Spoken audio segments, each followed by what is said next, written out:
Hello and welcome to Awakened with Lea, the next chapter. I'm your host, Lea, and this show is about bringing to the forefront diverse guests who have experienced adversity and major or minor transitions in life so that we can provide our viewers with courage, confidence, and tangible tools to navigate any challenge in life with the lived experience and wisdom of our guests.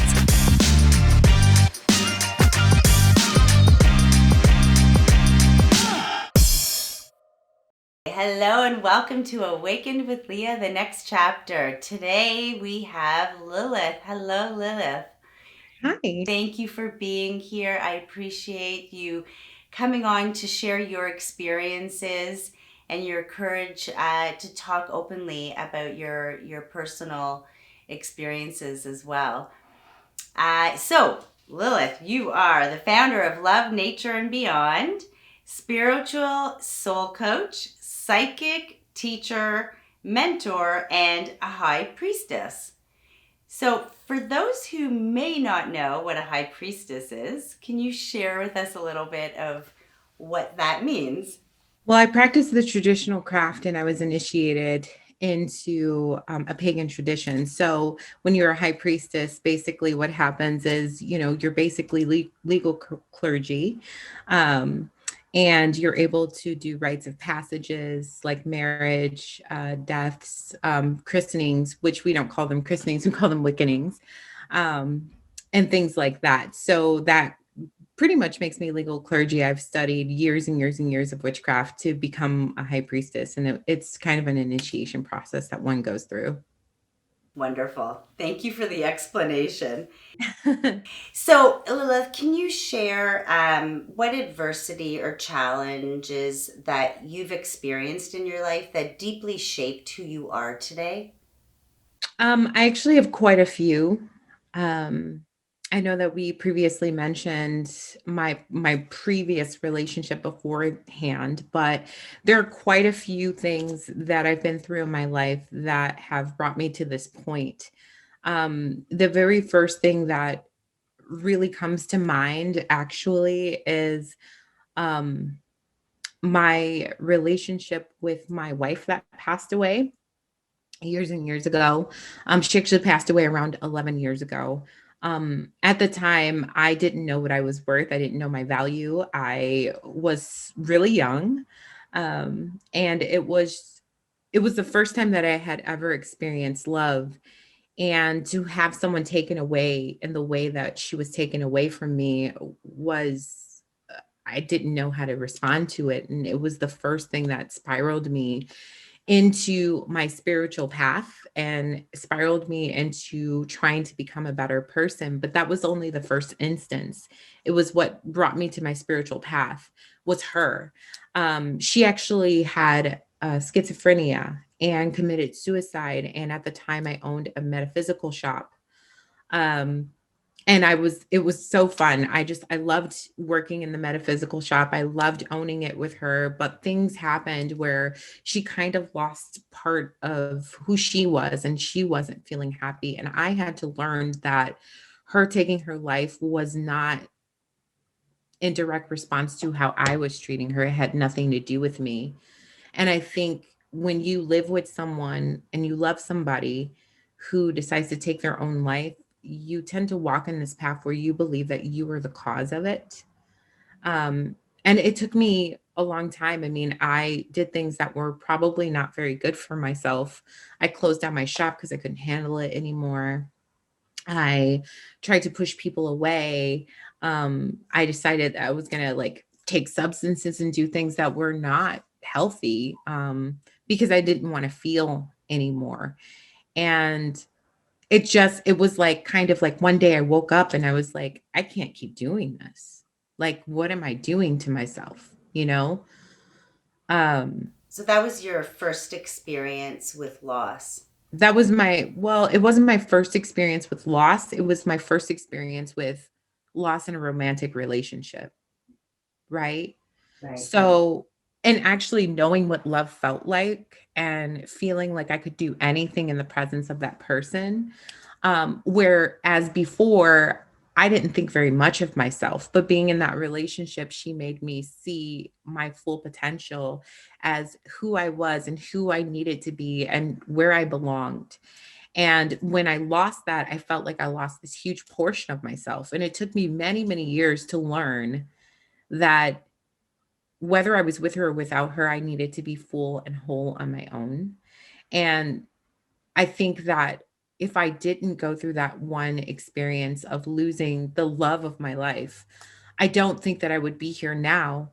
Um, as well as the other things that have come up in my life, like my previous relationship, which is something that I also mentioned.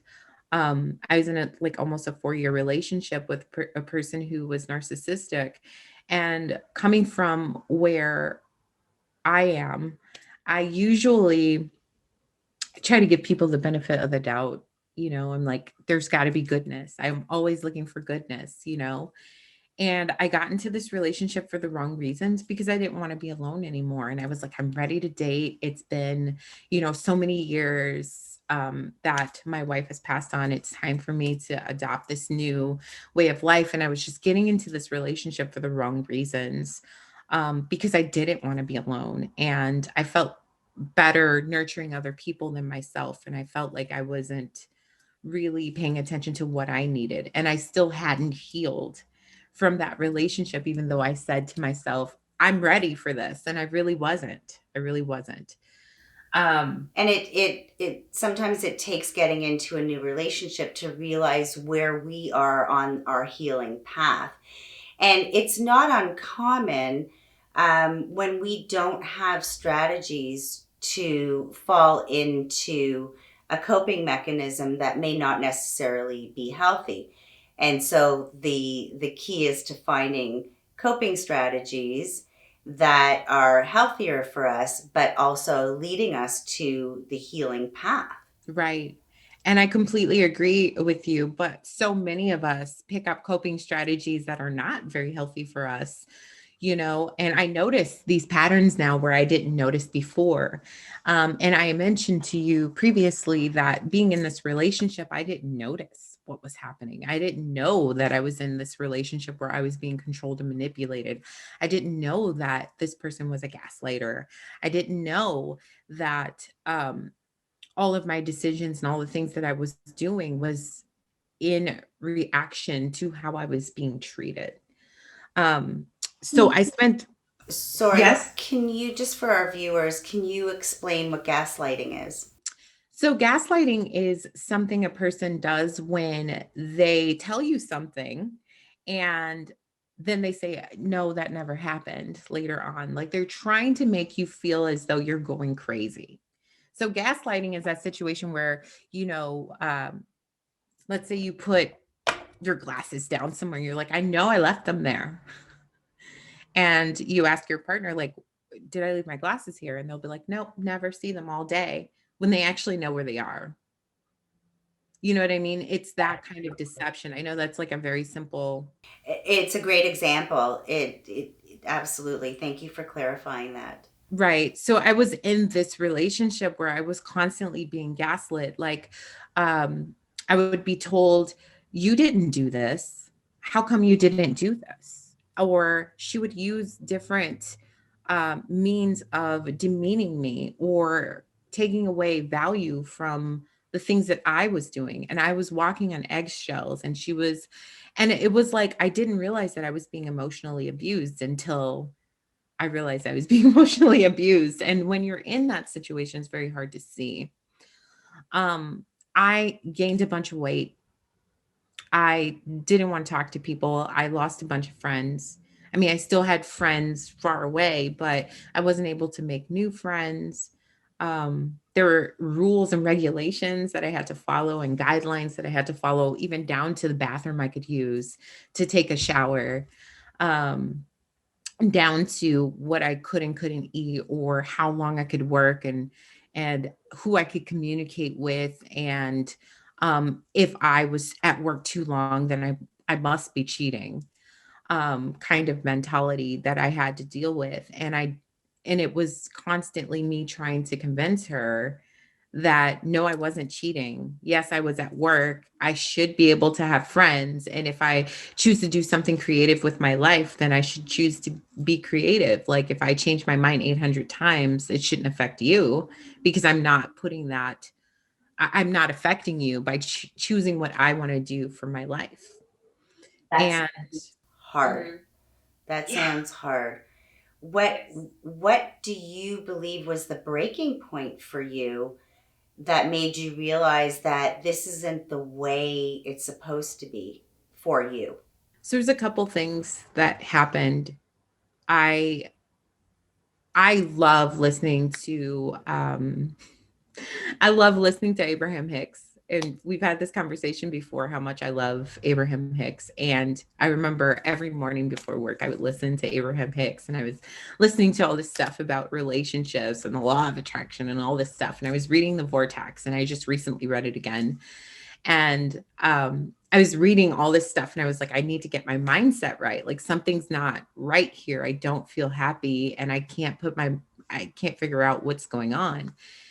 And there was a video that popped up after listening and it just would let my YouTube go. And there was a video that popped up afterwards that says, you know, are you in a controlling relationship? Here are the signs that you are in a relationship with a narcissist. And I remember stopping in the middle of doing my makeup and being like, oh my God. Ticking all the boxes. Oh my God. This is what I'm experiencing. Am I crazy? Like, I literally thought that I was crazy.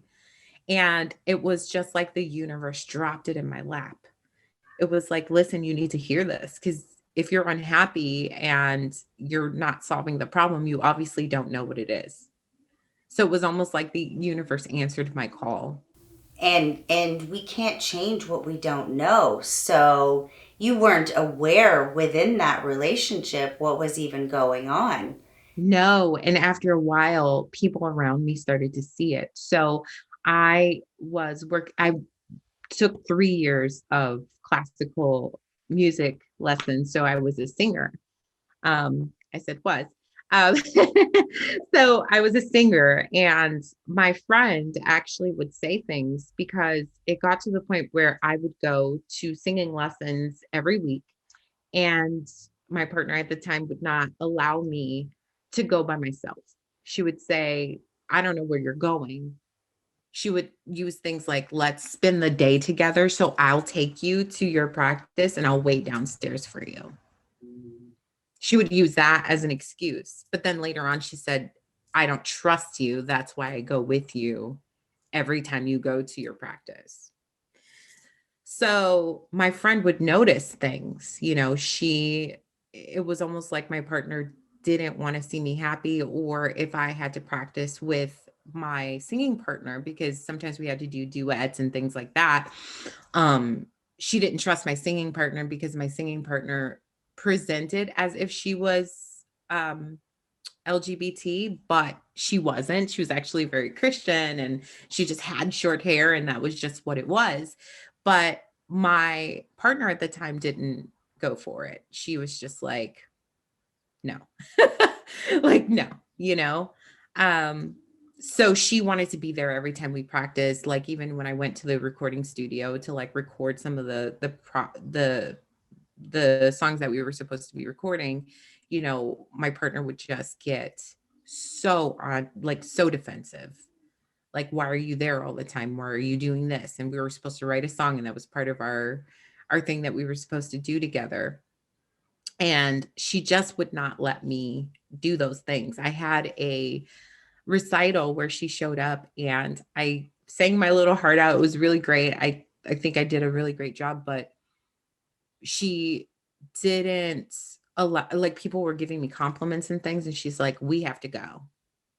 She stood behind me the whole time and I was just about to introduce her and I looked behind me and she was gone and she texted me and said, it's time to go. Wow. Tell your little friends that it's time to go. So let me ask you, what beliefs did you believe, and the stories that were created um, about who you are that allowed this to be part of your life? You know, I had gone through a really rough time with someone who wasn't exactly the best person to be around. And I went into this relationship again for the wrong reasons. And so I always felt like I would be protected by her because she presented as someone who was strong and tough and at the same time loving, but being in her presence and being in her house and moving in with her proved to be something completely different. It was like the moment we put our rings on was the moment that she decided to change who she was. Um, she started feeding me things like, I have a bad memory. I can't remember anything. Um, that we need each other, that it's absolutely imperative that I just trust her. Like it was one of those things where she didn't want me to talk about our relationship with other people. That she said the only person that you can trust is me. And it was this, and I was just like, well, why wouldn't I be able to talk to my friends about our relationship? And when I questioned that, she goes, hey, like, why would you want people to know what goes on in our personal lives? That's our personal lives, and I'm private, so I would prefer that you not share that with your friends. Then it became, your family is not good for you, you need to get away from them. Then it became, your brother is not good for you, don't listen to him. Then it became, your friends are not good for you, you shouldn't listen to them. You're working too many hours at work, you should not do that. No, you can't have a second job, you're not spending enough time with me. um my friends are my friends. You get to hang out with them when we hang out. No, stop giving people your phone number. You cannot have other friends. So I started feeling worthless. I started feeling awkward. I started feeling like I couldn't communicate with other people. And there were things that were happening in our relationship where I felt so crazy. I really felt crazy because I didn't have anybody to talk to. What didn't you believe about yourself that you felt that being in the relationship was filling that part of you, that void? I didn't feel like I could be alone by myself anymore at that point.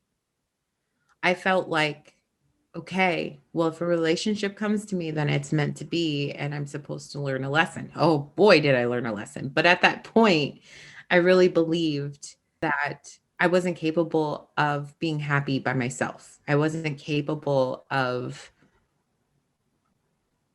being the person that I am now. Like, if I look at who I was then versus who I am now, I have a completely different perspective on who I am. I didn't love myself enough.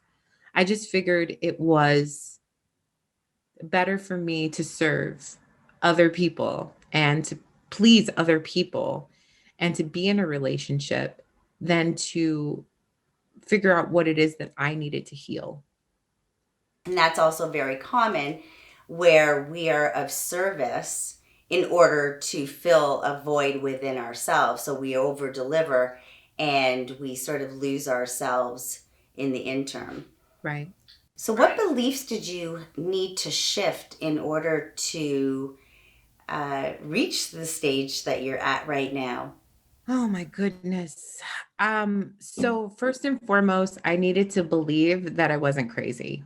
I just have to put that out there because she really was so great at making me believe that everything that I said or did was a lie and that I was either crazy or a liar, that I didn't know what I wanted for myself, and that I changed my personality far too much to even be able to make decisions in my life. Like I would never be able to take care of myself. I would never be able to amount to anything. I had to change my thought process about how I felt about myself and what I thought I deserved. And how did you go about that? The very first thing I did was I journaled every single day, um, and prayer, so much prayer because um, and tarot cards, like that's, I mean, tarot, talking to my spirit guides, like just really learning more, like tapping more into my spiritual self And I would take really difficult questions and ask myself these questions. And sometimes, like, I'd be listening to Abraham Hicks and I would hear questions and I'm like, oh, I should really ask myself that question. I would sit and meditate on them. And I had journal upon journal upon journal about all the things that didn't make sense in this relationship, and why do I keep sticking around, and what are the things that she's doing to me to make me feel this way. I really broke down all aspects. I said, how do I really feel about myself? How do I really feel about this relationship? Can I do better for myself? Do I want to do better for myself? You know, um, what do I really believe I'm capable of? And where am I supposed to be headed right now? And all the answers led to get the heck out of there. And it could be that simple, where we just start by asking questions, answering the questions, and it helps us to put one foot in front of the other, realizing, and you're very much spiritual, so realizing that it's not in alignment with who we really are. And that's the path that you started on to bring you to where you are today.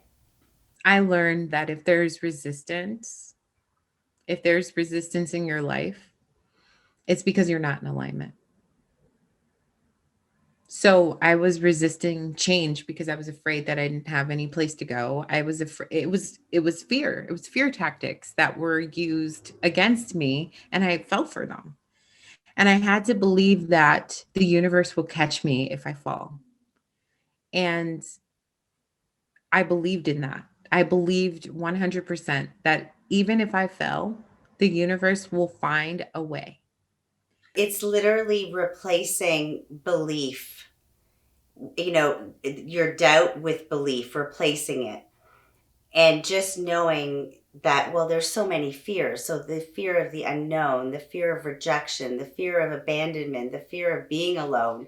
There are, everybody can relate to one type of fear or another, but replacing the doubt with the belief, and um, speaking to the spiritual side of ourselves, or at least tapping into it for it to start growing, uh, then shifting that belief from doubt to belief, even if we don't believe it in the beginning, but working, right, using that as a starting ground, then we end up seeing messages everywhere that is saying, we're okay.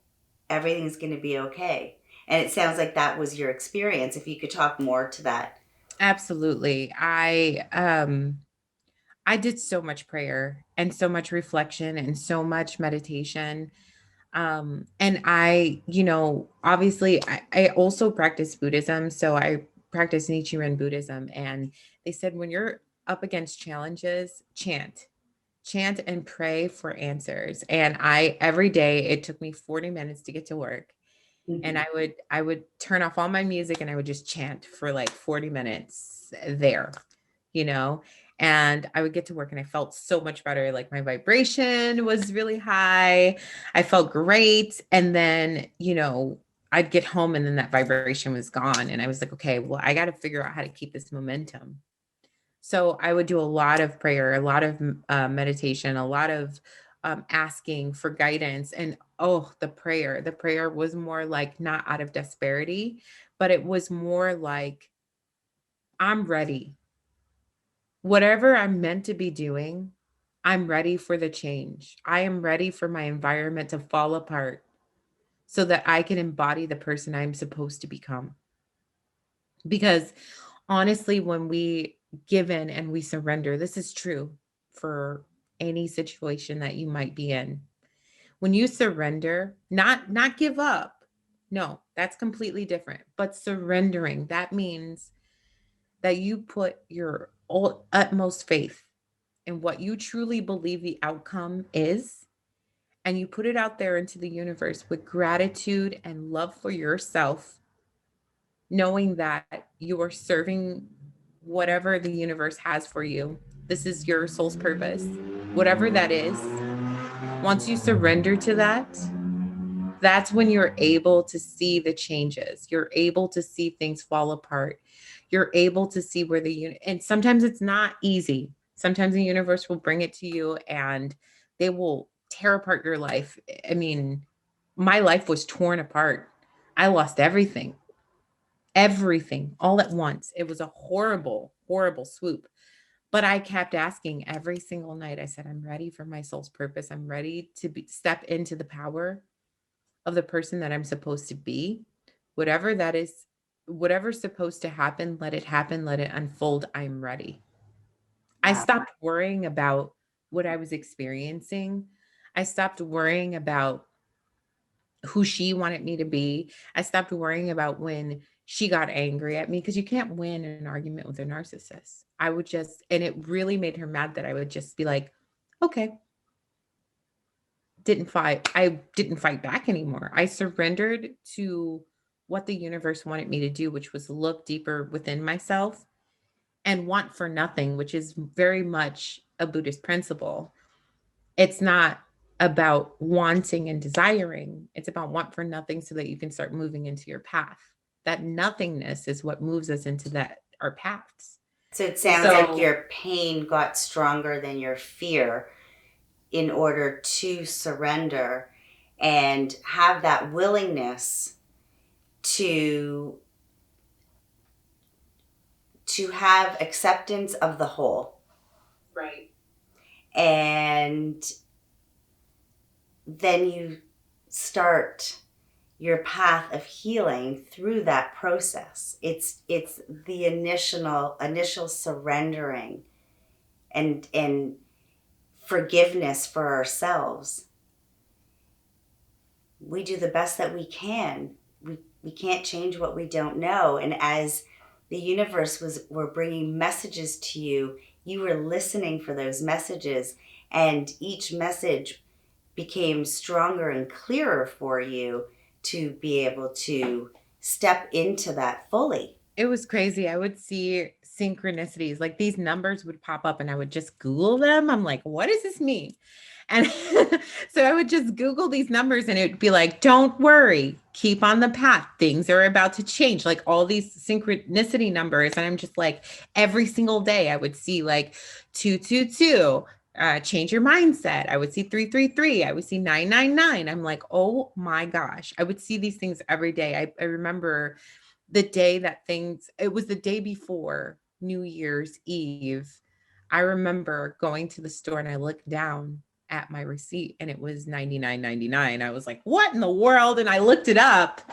Like, I purchased things and it literally came up to $99.99. And I was like, this is crazy. Yeah. And it happened to me consistently. I would just notice all these numbers and I started looking them up and I started following exactly what they said. So if they told me to not worry, I would stop worrying. And it was just my mindset change because I've been practicing magic all my life. I've been practicing the law of attraction all my life, manifestation all my life. All those things are all very together. They're all very the same. And I was like, man, I just need to get myself back into my spiritual mind because anything is possible when I literally listen to the universe and do exactly what the universe wants me to do. And the signs and symbols are always there. We just need to open our eyes and follow them. We need to listen to our bodies. We need to see, we need to follow the synchronicities. If we're seeing them, do something with them. Don't just be like, oh, it's 222. That's great. No, look it up and do what it says. This is your spirit guides trying to intervene and say, things are about to change. It's okay. Just trust and believe. I love that message. So, a lot of your beliefs were deeply rooted from early on. So, how much did acceptance play in your healing? Oh, that was a big part. It was a big, big part. In this relationship, I lost who I was. First of all, we had different spiritual religious beliefs. She was Catholic. I'm obviously not Catholic. Um, and I lost a lot of myself in this relationship because there were certain things that she wasn't comfortable with. So it was almost like I spent more time catering to what she needed than quieting my mind and going within, because I think that if I would have focused more on me, I probably would have caught myself in this relationship a little bit quicker. Um, and I noticed that because I know what my weaknesses were. And it was really pronounced in this relationship. And one of my biggest weaknesses is that I can only focus on one thing at a time. It's a big weakness. So if I was focused on my relationship, that meant everything else went to the wayside. If I was focused on my job, then that means my relationship and everything else goes to the wayside. Um, and I'm like a one track mind type of person, and I had to change that focus for me to even be able to do the things that I do now. I have to change that focus. So acceptance for me was, I had to only focus on acceptance of where I was and where I wanted to be. And that was the only focus I had. It wasn't work. It wasn't the relationship. It was about focusing on where I was, being okay with it, but being okay with change. And that was also part of the acceptance process. Um, I also had to realize that surrender wasn't about me giving up.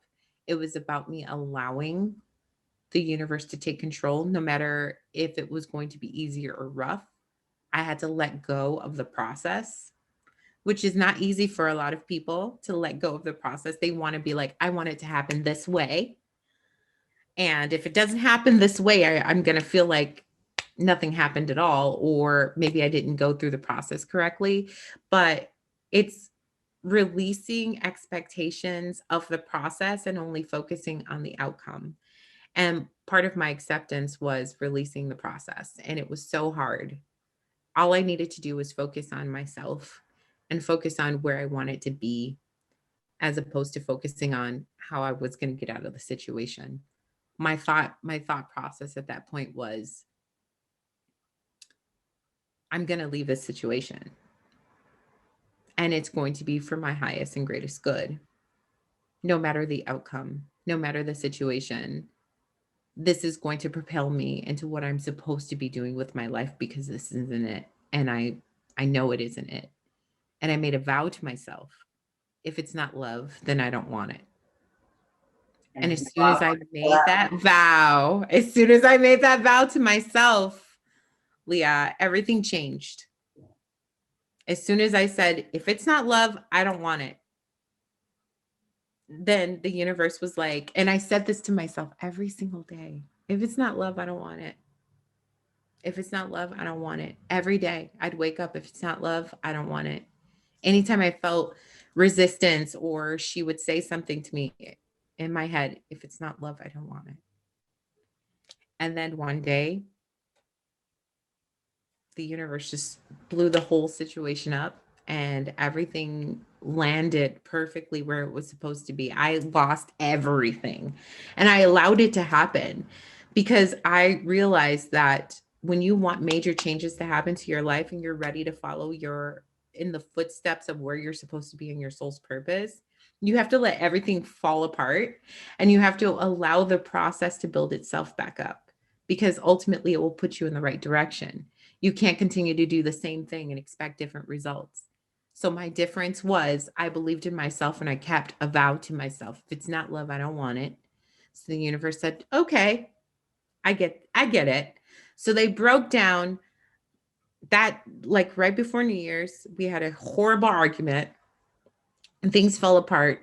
I actually, I'm African American. She was not. She was actually from Iraq.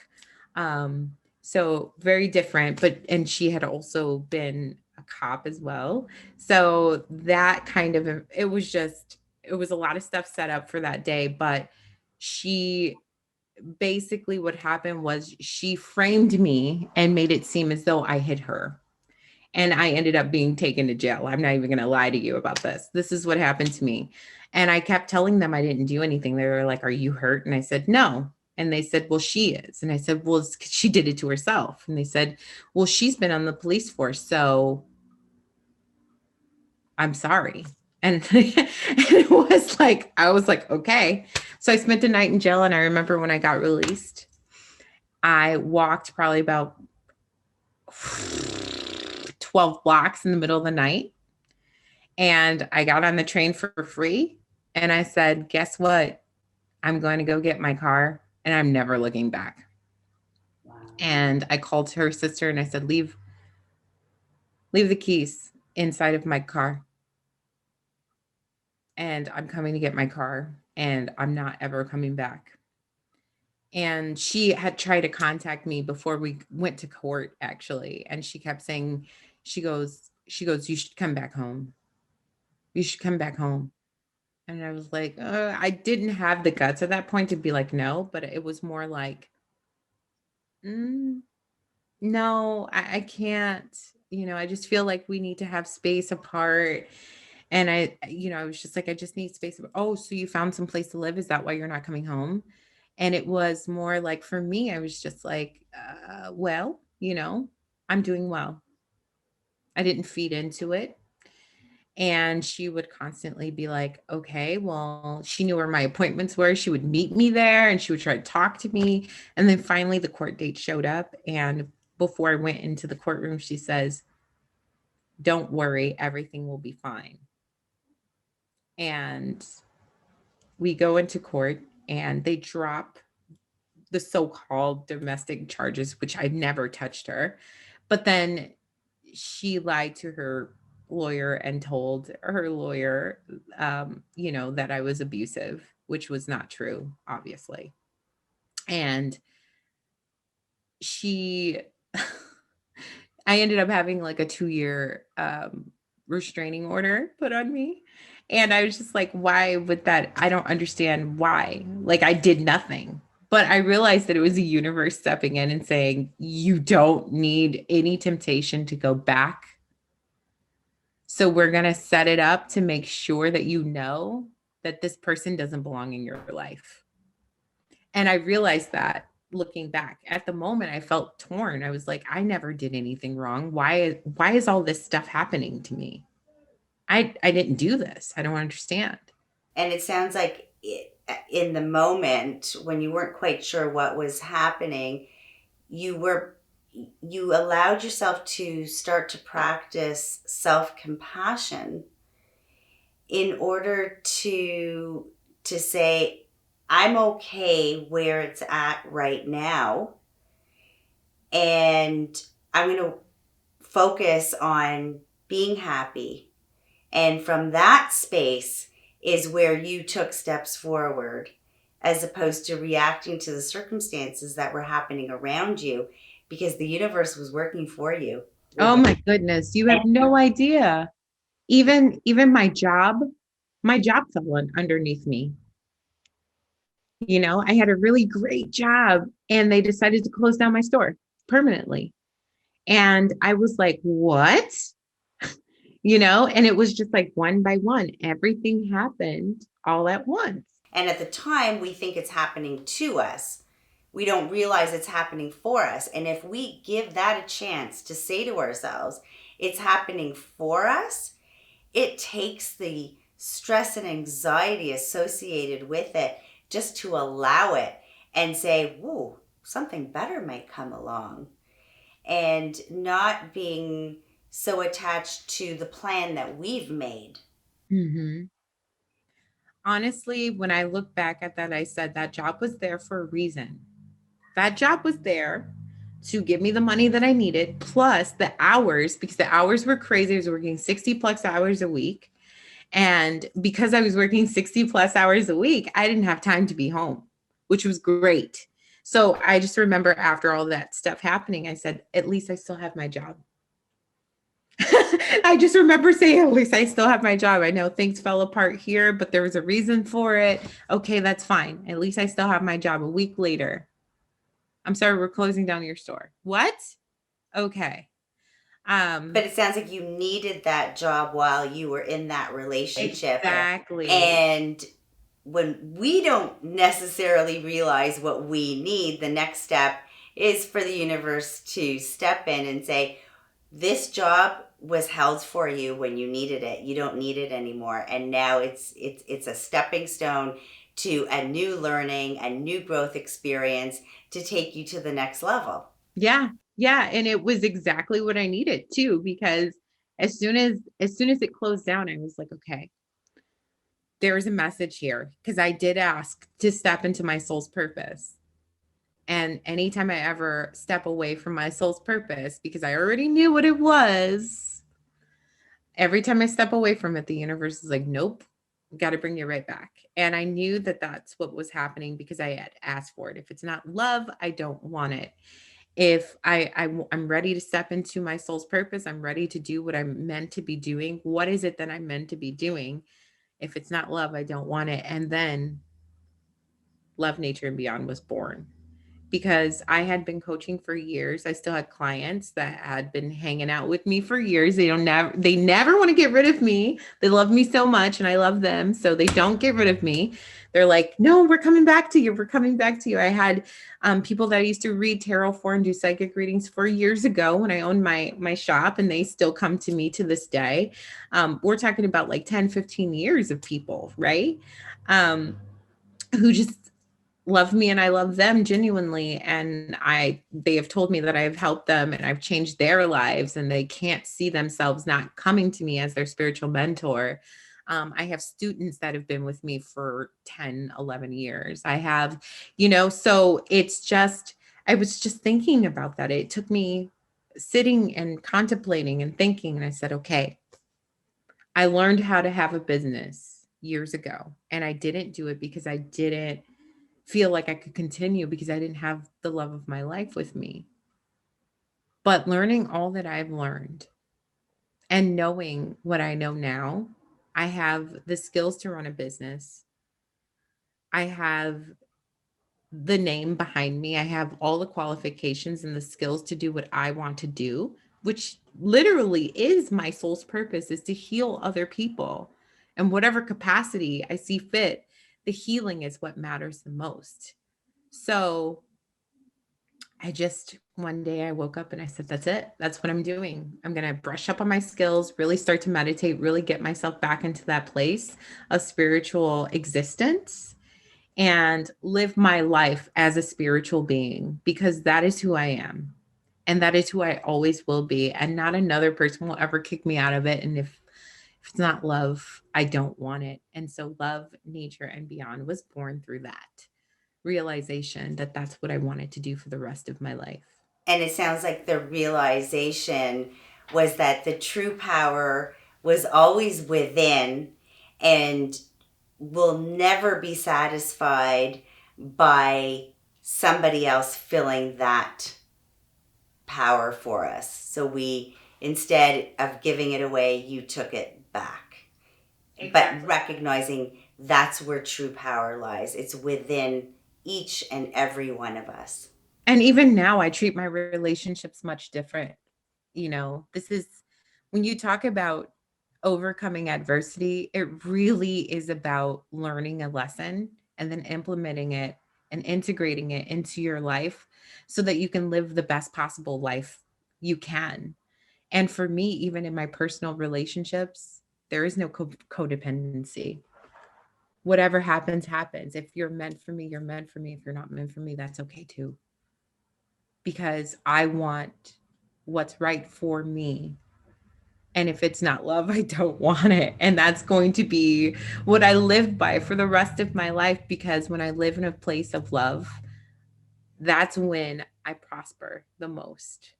Yeah, and that when we are showing up in a way to please others, that's where we give our power away.